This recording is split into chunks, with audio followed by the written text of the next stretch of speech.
Hello, friends. I want to give you kind of an updated version of the famous story that Jesus told about the Good Samaritan.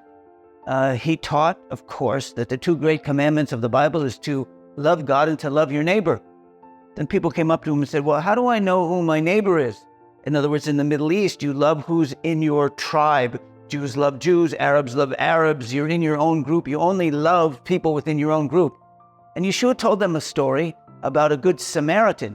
Now that sounds nice, Samaritan. What is Samaritan? That's somebody who lives in Samaria, what we in Israel call Judea and Samaria, what the rest of the world calls the West Bank. You're talking about maybe an equivalent today of what we would call a Palestinian.